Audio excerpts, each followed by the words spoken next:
Hello, in this video session I am going to explain about basics of UV visible NIR spectroscopy.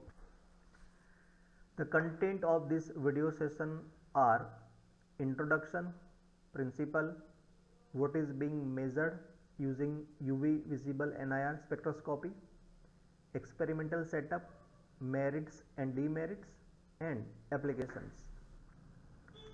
About introduction, spectroscopy is the branch of science that deals with the study of interaction of electromagnetic radiation with matter. The transitions that result in the absorptions of electromagnetic radiation in this region of the spectrum are transitions between electronic energy levels. UV visible spectroscopy is considered as the most significant spectrophotometric procedure that is most broadly utilized for a examination of different types of compounds. Ultraviolet visible spectroscopy is one of the most familiar investigative method since it is a very flexible and ready to identify almost each molecule.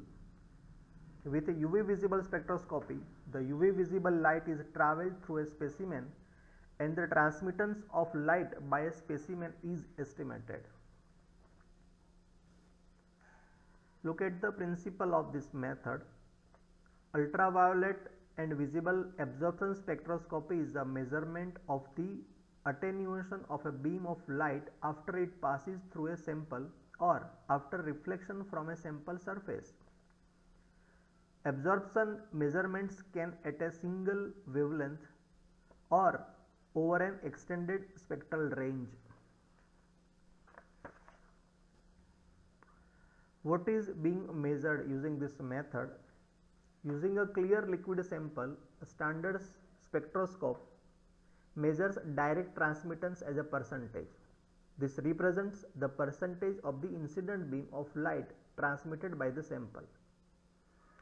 This value is then used to calculate absorbance and transmittance can be determined from the correlation, that is absorptions A equal to log of 1 upon T, as well as transmittance can be found with the help of this suitable formula. Absorbance is widely used to measure concentration in liquid solutions in accordance with the Beer-Lambert law. The absorbance percentage is the same as the percentage of the incident beam absorbed by the sample. Same way, with the help of this relation we can find transmittance as well as reflections also. With the help of this method, the band gap of each thin film was calculated from the optical absorbance measurements using this formula. Alpha h mu equal to A into h mu minus Eg raised to n, where alpha is the absorption coefficient, h mu is the incident photon energy, Eg is the optical band gap, A is a constant, and n is 1/2 or 2 for direct or indirect allowed bands respectively. The optical data is achieved using spectrophotometer. The absorption coefficient is achieved by this relationship, that is alpha equal to 2.303 A upon T, where T is the thickness of the deposited film, A is the absorbance. UV visible can be utilized in a qualitative way to recognize a functional group or verify the identity of a compound by coordinating the absorbance spectrum. Look at the schematic diagram for a UV visible spectrophotometer. In this method, photometer, spectrophotometer and colorimeter are utilized. For photometer, an instrument for measuring the intensity of light or the relative intensity of a pair of lights, also called an illuminator. It utilizes filter to isolate a narrow wavelength region. With the help of spectrophotometer, the ratio or a function of the two of the radiant power of two electromagnetic beams over a large wavelength region can be easily found out. Colorimeter is an instrument which is used to measuring absorptions in the visible region is generally called colorimeter.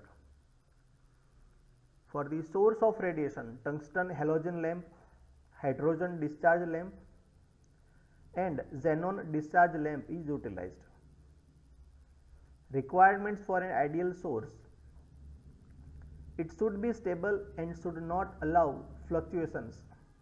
It should emit light of continuous spectrum of high and uniform intensity over the entire wavelength region in which it is used. Collimating system consists of lenses, mirrors and slits. Filters, prisms and gratings are the monochromatic devices.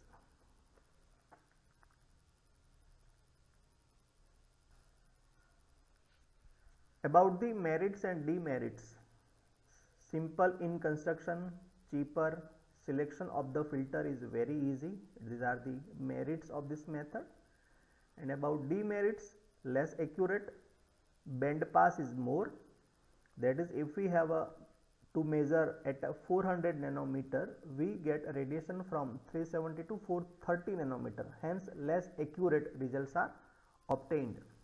About the applications of this method: first application is the qualitative and quantitative analysis. It is used for the characterizing aromatic compounds. It can be used to find out molar concentration of the solute under study. About the detection of impurities: it is one of the important methods to detect impurities in organic solvents.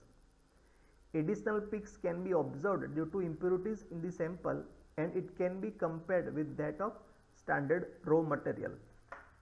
Another applications are structure, elucidation of organic compounds and effect of conjugation. Thank you very much.